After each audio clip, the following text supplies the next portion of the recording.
Kelas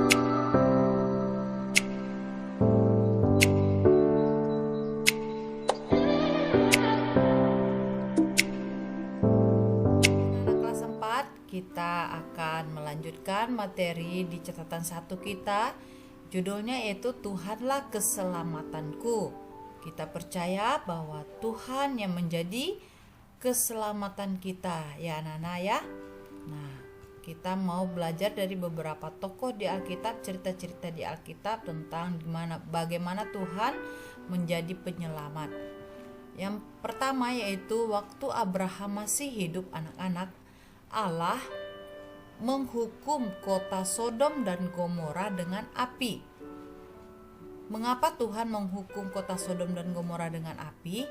Karena penduduknya hidup dalam dosa. Ya, mereka melakukan apa yang jahat di mata Tuhan, tidak mengikuti perintah-perintah dari Tuhan. Kemudian ada lagi cerita di Alkitab yaitu tentang bangsa Israel waktu keluar dari Mesir, anak-anak. Nah, pada waktu bangsa Israel berjalan di padang gurun, mereka bersungut-sungut kepada Tuhan dan kepada Musa.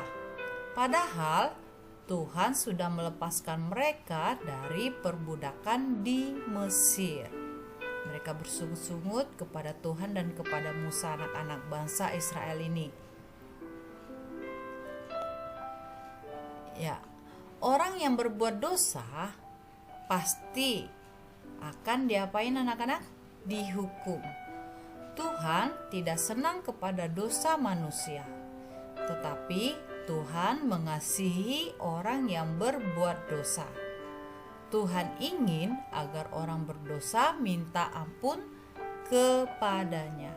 Dan kita semuanya adalah orang-orang berdosa, dan kita selalu minta pengampunan dari Tuhan, minta ampun apa yang telah kita lakukan sepanjang hari ini. Bila Tuhan menyuci kuduskan hati kita, pikiran kita dari dosa-dosa. Ya anak-anak ya. Jika kita mengakui dosa anak-anak dan mohon ampun kepada Tuhan, apa yang terjadi? Maka Tuhan Yesus akan mengampuni. Dosa kita diampuni dan hati kita menjadi bagaimana anak-anak? Tentram dan damai. Kita tidak merasa ketakutan lagi, kita tidak terasa ada sesuatu hal yang mengganjal di hati karena Tuhan sudah mengampuni hati kita dan menjadi tentram dan damai. Pengampunan dari Yesus anak-anak memberi keselamatan.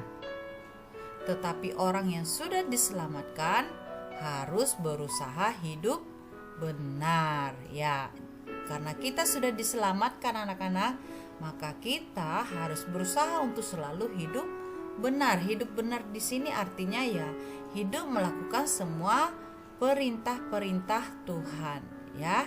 Selalu dekat dengan Tuhan, percaya akan janji-janji Tuhan. Kita sebagai orang percaya. Kemudian pada waktu Tuhan Yesus disiksa, ya sebelum Tuhan Yesus disalibkan anak-anak, Tuhan Yesus disiksa, murid-muridnya hanya memandang dari jauh karena ketakutan. Ya, Petrus pernah menyangkal Yesus. Ya, salah satu murid Yesus yang menyangkal yaitu adalah Petrus. Dia menyangkal sampai 3 kali. Ya, mereka ketakutan waktu melihat Yesus ditangkap dan disiksa. Kemudian anak-anak, apa yang terjadi dengan akhir hidup Petrus tadi?